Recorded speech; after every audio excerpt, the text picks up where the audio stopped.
నేను ఆస్తి కోసమో డబ్బు కోసమో ఈ పోరాటం చేయట్లేదు.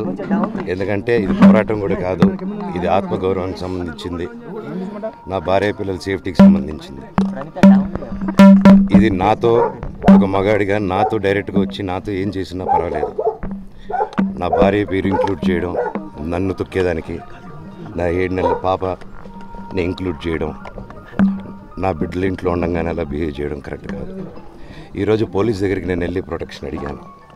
నేను మొన్న వచ్చి అడిగినప్పుడు మీకు అన్ని ఎవిడెన్స్లు ఇస్తాను, ఎస్ఐ గారు ఇక్కడి నుంచి వచ్చి నేను ఇస్తాను సార్ ప్రొటెక్షన్ చూపించాను, బౌన్సర్లు అందరూ అక్కడికి కొండ దాక్కున్నారని చూపించాను.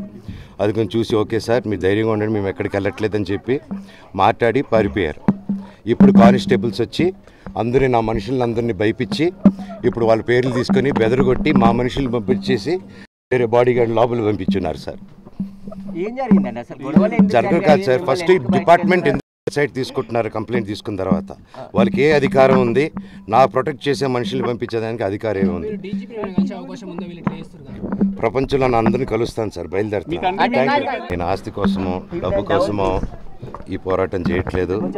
ఎందుకంటే ఇది పోరాటం కూడా కాదు, ఇది ఆత్మగౌరవానికి సంబంధించింది, నా భార్య పిల్లల సేఫ్టీకి సంబంధించింది.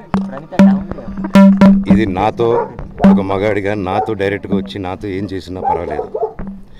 నా భార్య పేరు ఇంక్లూడ్ చేయడం, నన్ను తొక్కేదానికి, నా 7 నెలల పాపని ఇంక్లూడ్ చేయడం, నా బిడ్డల ఇంట్లో ఉండగానే అలా బిహేవ్ చేయడం కరెక్ట్ కాదు. ఈరోజు పోలీస్ దగ్గరికి నేను వెళ్ళి ప్రొటెక్షన్ అడిగాను. నేను మొన్న వచ్చి అడిగినప్పుడు మీకు అన్ని ఎవిడెన్స్లు ఇస్తాను, ఎస్ఐ గారు ఇక్కడి నుంచి వచ్చి నేను ఇస్తాను సార్ ప్రొటెక్షన్ చూపించాను, బౌన్సర్లు అందరూ అక్కడికి కొండ దాక్కున్నారని చూపించాను. అది కొంచెం చూసి ఓకే సార్ మీరు ధైర్యంగా ఉండండి, మేము ఎక్కడికి వెళ్ళట్లేదని చెప్పి మాట్లాడి పారిపోయారు.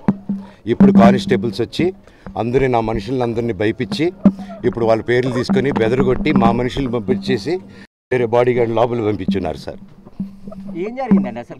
జరగదు కాదు సార్, ఫస్ట్ డిపార్ట్మెంట్ సైట్ తీసుకుంటున్నారు. కంప్లైంట్ తీసుకున్న తర్వాత వాళ్ళకి ఏ అధికారం ఉంది? నా ప్రొటెక్ట్ చేసే మనుషులు పంపించేదానికి అధికారం ఏముంది? ప్రపంచంలో నా అందరినీ కలుస్తాను సార్, బయలుదేరుతాను.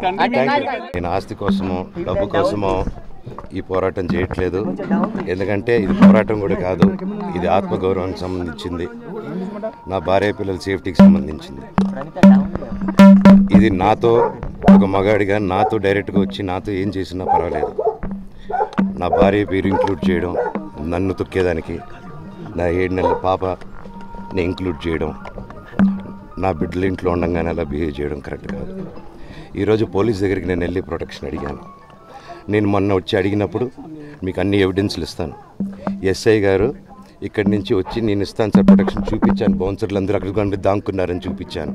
అది కొంచెం చూసి ఓకే సార్ మీరు ధైర్యంగా ఉండండి, మేము ఎక్కడికి వెళ్ళట్లేదని చెప్పి మాట్లాడి పారిపోయారు.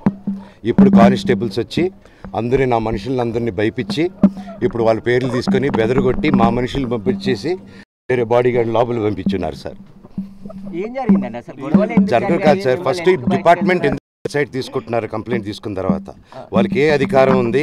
నా ప్రొటెక్ట్ చేసే మనుషులు పంపించేదానికి అధికారం ఏముంది?